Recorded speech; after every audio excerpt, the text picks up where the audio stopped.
प्रिय छात्रों, आज मैं आपको संस्कृत खंड के सामान्य हिंदी और साहित्यिक हिंदी में जो विश्ववंध्या काव्य नामक पाठ है उसका मैं आपको हिंदी अनुवाद करने जा रही हूँ। आप ध्यान से पढ़ेंगे।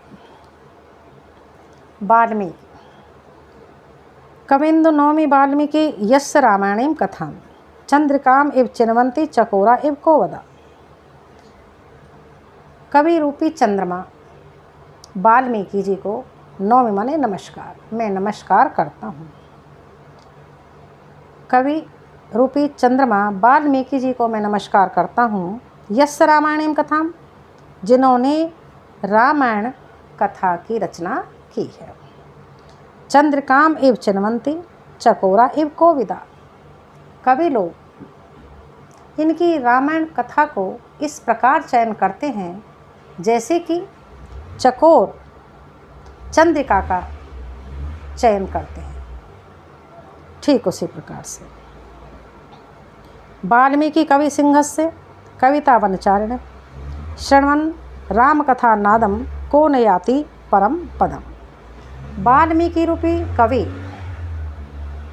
सिंहस्य, वाल्मीकि कवि रूपी सिंह कविता रूपी वन में विचरण करते हैं।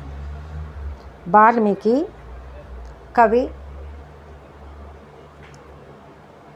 जो कविता रूपी वन में विचरण करते हैं, शेर के सदृश, जैसे शेर वन में विचरण करता है ऐसे ही जो वाल्मीकि कवि हैं वो कविता रूपी वन में विचरण करते हैं।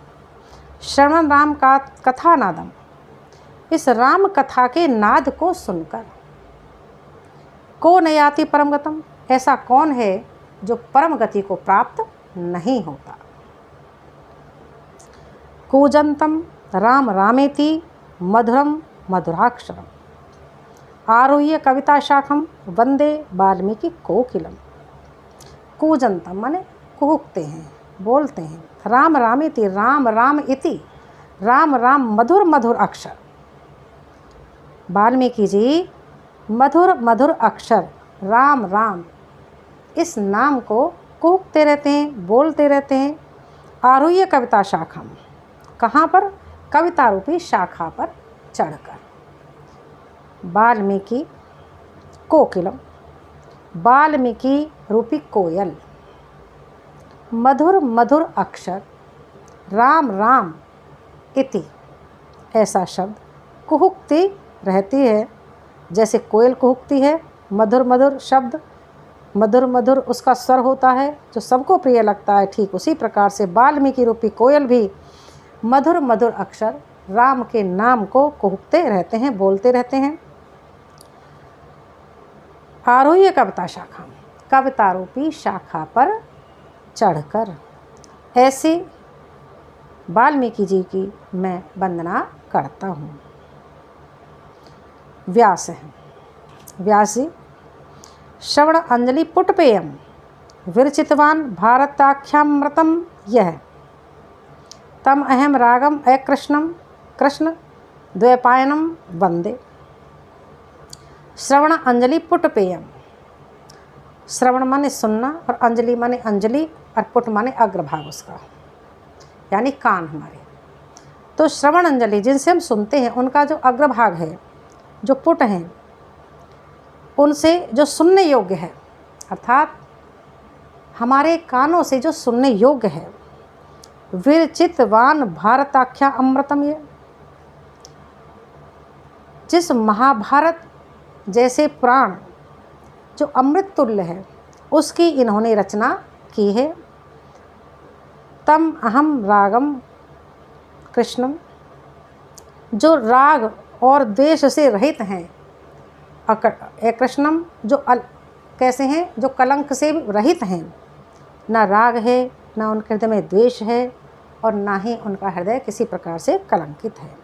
तो राग द्वेष और कलंक से रहित कृष्ण द्वैपायनम वंदे, कृष्ण द्वैपायन जी की मैं वंदना करता हूँ। नमः सर्वविदे तस्मै व्यासाय कविवेद से, नमस्कार है सर्वविद सर्वज्ञाता तस्मै व्यासाय कविवेद से। कविवेद से कवि रूपी ब्रह्मा, जैसे ब्रह्मा हैं तो सब प्रकार से हर प्रकार का ज्ञान उन्हें है, उसी प्रकार से व्यास जी के लिए जो कवि रूपी ब्रह्म सर्वज्ञाता, उन्हें मैं नमस्कार करता हूँ।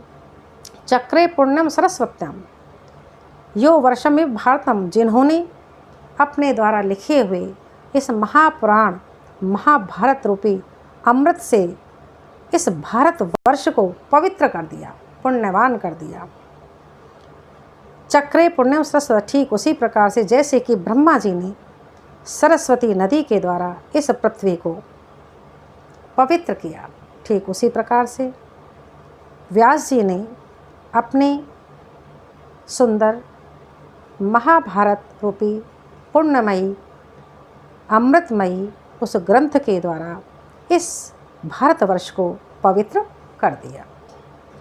नमो अस्तु ते व्यास विशाल बुद्धे फुल्लार विंदायत पत्र नेत्र। नमोस्तु, नमस्कार है ते उन्हें, मैं उन्हें नमस्कार करता हूँ। व्यास विशाल बुद्धे, जो व्यास जी हैं, व्यास जी को मैं नमस्कार करता हूँ। विशाल बुद्धि, जो विशाल बुद्धि वाले हैं, जिनकी बुद्धि अत्यधिक विशाल है। फुल्लार विंद यत पत्र नेत्र, और जिनके जो नेत्र हैं वो कमल की पंखुड़ी के समान खिले हुए हैं, ऐसे विशाल नेत्र वाले। येन त्वया भारत तैलपूर्ण, जिन्होंने महाभारत रूपी तेल से परिपूर्ण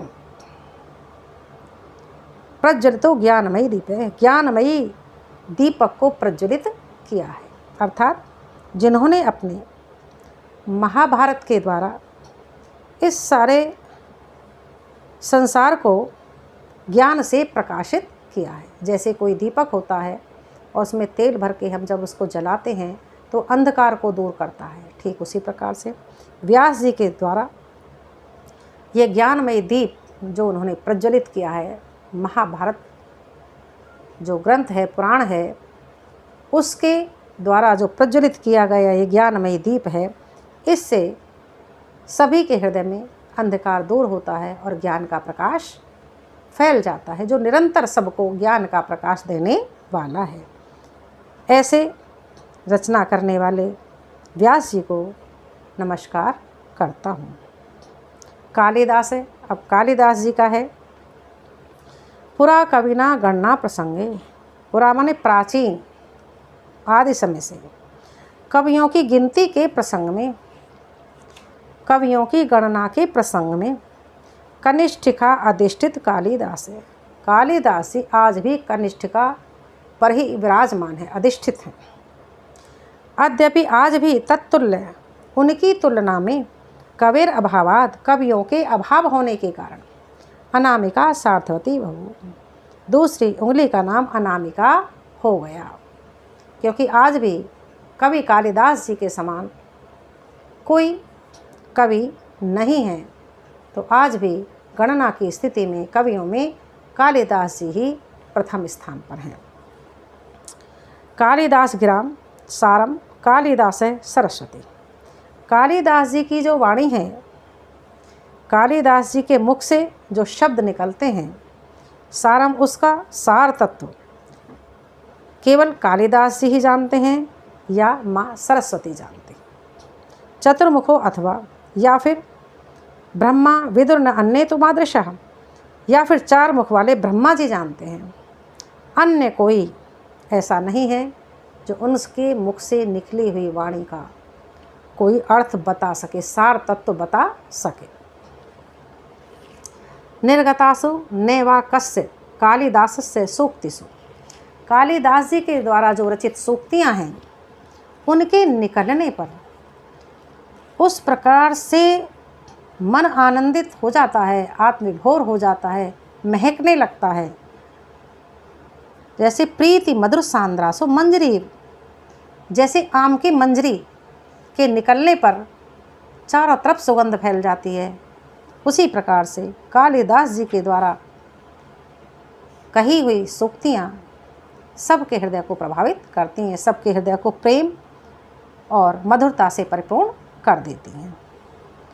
ये है आपका पाठ विश्ववंद्या काव्य है, जिसका मैंने आपको हिंदी अनुवाद किया है।